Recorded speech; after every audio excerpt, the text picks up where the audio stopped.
सो hi guys, good evening. जैसा कि अब तक हम लोग डिस्कस कर रहे थे पीएफ के बारे में। पीएफ में कुछ और चैप्टर हैं, उसको हम कवर करेंगे बाद में। इससे पहले कुछ इंपॉर्टेंट कमेंट्स आए थे मेरे पास जो मैं आज डिस्कस करने वाला हूं। आज डिस्कस करेंगे हम ईएसआईसी। ईएसआईसी क्या होता है, ईएसआईसी से बेनिफिट क्या होता है, कैसे ले सकते हो इससे बेनिफिट, कितने टाइप के बेनिफिट होते हैं, वो सारी चीजें मैं आज कवर करूंगा। तो देखते हैं कैसे। सबसे पहले जानते हैं ईएसआईसी। ईएसआईसी का फुल फॉर्म होता है employees state insurance corporation. Employees का मतलब होता है कर्मचारी, स्टेट का मतलब होता है राज्य, इंश्योरेंस का मतलब बीमा, कॉर्पोरेशन का मतलब आप लोगों को बताना है कमेंट में, ठीक है। तो इसमें सबसे पहले ईएसआईसी का मतलब ये होता है। अब इसमें एक चीज जानते हैं हम, कंट्रीब्यूशन। सबसे पहले किसका ईएसआईसी बनता है, किसका नहीं बनता है, किसका ईएसआईसी कटता है, किसका नहीं कटता है, कौन ईएसआईसी का बेनिफिट ले सकता है, कौन नहीं ले सकता है। तो चलो देखते हैं। जिसकी ग्रॉस सैलरी 21,000 है या 21,000 से कम है, ठीक है, 21,000 है या 21,000 से कम है, तो उसको ईएसआईसी का बेनिफिट मिलेगा। ईएसआईसी का कंट्रीब्यूशन जो होता है वो ग्रॉस सैलरी का, ठीक है। कंट्रीब्यूशन ईएसआईसी का दो पार्ट में होता है, ठीक है। वो है, एक होता है एम्प्लॉई,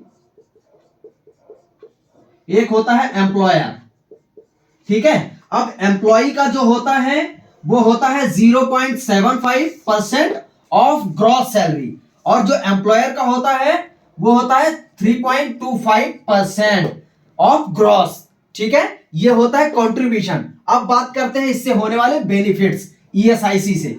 ईएसआईसी में बेनिफिट्स ये है कि सपोज करो आपको कुछ भी प्रॉब्लम हो जाता है, आपका ट्रीटमेंट नहीं हो रहा है, ठीक है, उस सिचुएशन में आपका एम्प्लॉयर जो होगा, आपकी कंपनी जो है एक अमाउंट काटती है जो मैंने अभी दिखाया, उस अमाउंट के थ्रू आप ईएसआईसी में बेनिफिट ले सकते हो। बेनिफिट्स में जैसे सपोज करो आपको कुछ भी प्रॉब्लम हो गया, आप सबसे पहले डिस्पेंसरी जाएंगे। डिस्पेंसरी जाने के बाद वहां पे आप अपना स्लिप वगैरह लेके, वहां पे स्लिप बनवाने के बाद आप, अगर वो ज्यादा क्रिटिकल प्रॉब्लम है तो आप ईएसआईसी के हॉस्पिटल भी जा सकते हैं, ठीक है। अब इसमें कवर कौन कौन हो सकता है, ईएसआईसी में जो कवर अप होता है ईएसआईसी में, वो आप हो सकते हैं, आपके मम्मी पापा हो सकते हैं, आपके बच्चे हो सकते हैं जिनकी एज जो है बिलो 18 है, जिनकी एज बिलो 18 है, ठीक है, ये कवर हो सकते हैं, ठीक है। अब ये ईएसआईसी से सबसे मेन प्रॉब्लम क्या आती है लोगों को,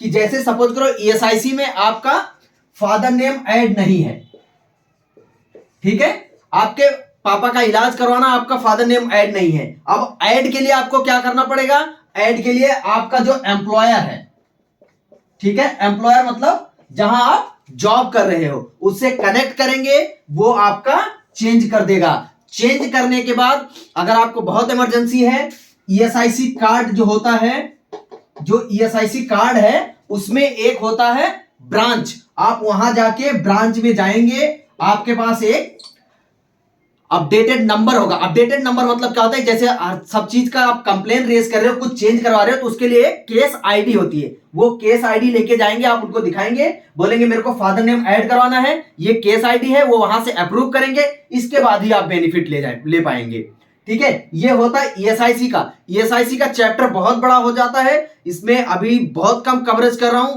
कुछ भी प्रॉब्लम होती है आप मेरे को कमेंट करना, इसके बाद हम डिस्कस करेंगे कि क्या क्या बेनिफिट होता है, क्या क्या प्रॉब्लम होता है।